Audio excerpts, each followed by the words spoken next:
Trump fans are voting like it's 1966, column. A fast-growing economy is worth missing. But in most ways the good old days weren't that great. Here's a new way of identifying Donald Trump's supporters. Ask them to compare life for people like you in 2016 and 50 years ago. The Pew Research Center did just that recently and the results were dramatic. 81% of Trumpsters said life was better in 1966. This is, of course, a reminder that Trump's supporters tend to be older than the U.S. population. The median age in the United States is 38, meaning most of us hadn't even been born in 1966. It's also a reminder that they're by and large not minorities, or they wouldn't recall the past so fondly. At the time, the 1963 assassination of President Kennedy, easily the most shocking event of that decade, was slipping further into the rearview mirror. And the cataclysm that was 1968, more assassinations, rioting coast to coast and more, had yet to occur. Looking back, 1966 might have seemed pretty good to Trump fans.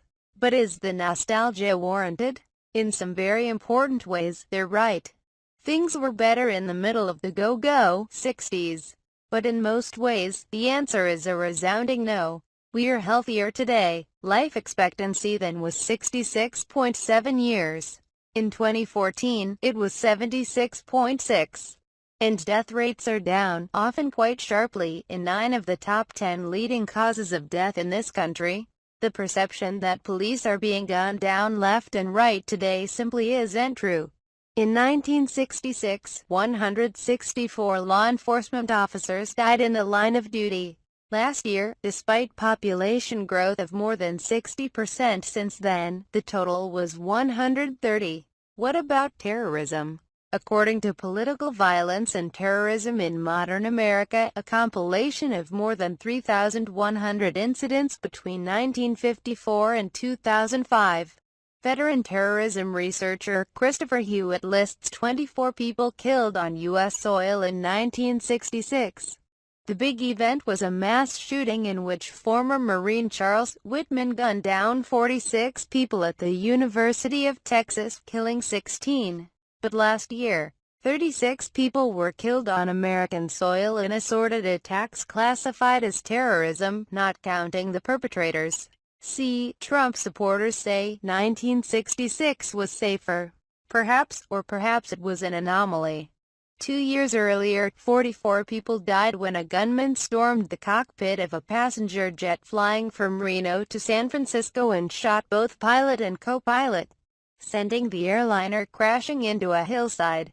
In 1962, another 44 people were killed when Continental Airlines Flight 11 was bombed over Missouri.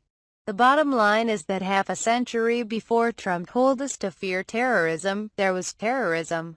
Meantime, 28 Americans died last year in Afghanistan and Iraq. That's 28 too many, to be sure. But it's a hell of a lot less than the 6,350 Americans, 18 a day, who died in Vietnam in 1966. What about the economy? Surely anything's better than the mess we have now, Trump supporters say. Let's see, inflation, which erodes living standards faster than you can say you're fired, was 3.0% in 1966. Last year, according to Federal Reserve data, the Consumer Price Index was a scant 0.1%. Speaking of inflation, gasoline, adjusted for today's prices, cost $2.34 in 1966. It's about $2.20 today. Plus, cars now can go a lot farther on a tank of gas. It's also much safer to get behind the wheel. The rate of road deaths was more than 5 times higher per million vehicle miles back in those good old days. And what about taxes? They're out of control, right?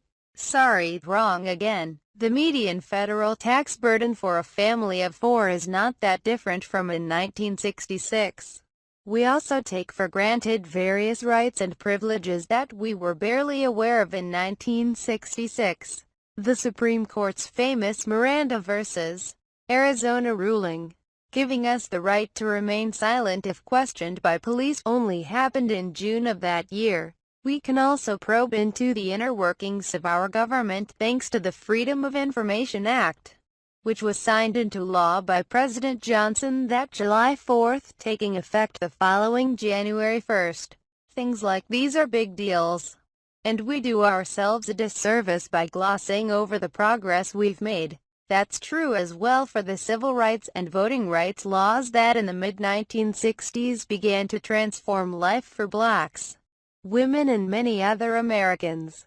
In all kinds of ways, you can argue that nostalgia for 1966 is misguided. But all that being said, the Trumpsters are right about a few things, and they're big ones. In 1966, the U.S. economy grew at a 6.6% rate. In the 5 years prior, growth averaged a blistering 5%, and in the 10 years prior a healthy 3.6%. Last year, the economy, while far bigger of course, grew 2.6%, and in the decade prior averaged 1.5%. We've never grown more than 4.0% in a year since 2000, nearly a generation ago. This helps explain the following stat. The one that could underlie the Trump crowd's disaffection, adjusted for inflation, median annual household income, according to the census, grew just 21% between 1967, the oldest year data were available, and 2014. In 1967, it was $44,284. In 2014, $53,657. Real income growth of 21% over 47 years. That's how you get so many people saying that things seemed better back then. That's how you get a change election. That's how you get Donald Trump. And though he's not the answer to our gnawing economic problems, some of the issues he has raised aren't going away.